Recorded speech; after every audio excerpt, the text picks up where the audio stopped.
આજે અમારી બે બેઠક હતી. એક જે રૂટીન મંગળવારની રિવ્યૂ બેઠક હોય છે એ, અને બીજી એક જે ધાર્મિક દબાણો બાબતની બેઠક છે એ બેઠક યોજાઈ હતી. જેમાં જે રૂટીન બેઠક હતી એમાં જે વિકાસના મુદ્દાઓ એની બાબતે ચર્ચા થઈ હતી. અત્યારે વિશ્વામિત્રીની જે કામગીરી ચાલે છે નદીની એ બાબતની સમીક્ષા થઈ હતી. સાથોસાથ જે શહેરના વિવિધ કાંસની કામગીરી 31 જાન્યુઆરીથી ચાલે છે એમાં હવે ટેન્ડર્સ આવી ગયા છે બધા. જે પહેલાં ARCમાં કરાવતા હતા હવે ટેન્ડરથી કરાવવાના છે. એ બધી કામગીરી ઝડપથી ચાલુ થાય અને ચોમાસા પહેલાં પૂરી થાય એની સમીક્ષા.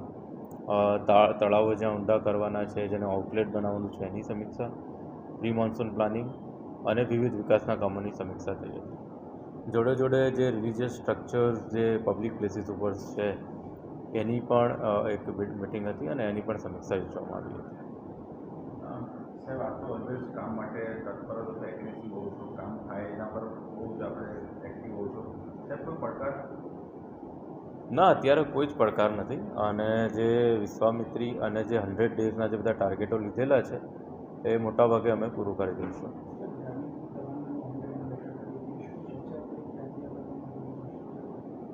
ધાર્મિક દબાણો બાબતે મારે એમ કહેવાનું છે કે સૌથી પહેલાં અમે જેટલા પણ ધાર્મિક દબાણો લિસ્ટેડ હતા પહેલાંથી એ લોકોને એકવાર પુનઃ તક આપી હતી કે ભાઈ આ ધાર્મિક દબાણોમાં તમારે કંઈ કહેવું હોય તો કહી શકો. એટલે ઘણાએ પોતાના ડોક્યુમેન્ટ રજૂ કર્યા છે.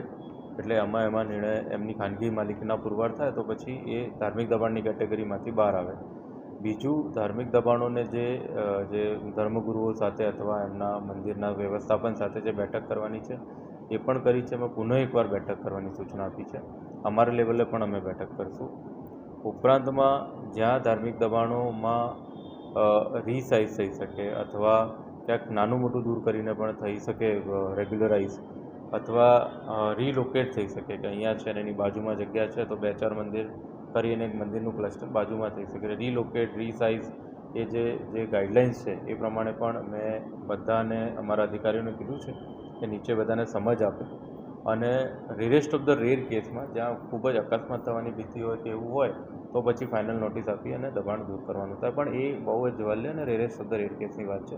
સૌથી પહેલાં રીસાઇઝ, રીલોકેશન, સમજાવટ અને એ જ બધી એક્ટિવિટીઝ અમારે કરવાની છે અને જે કરવાની અમે સૂચના આપી છે.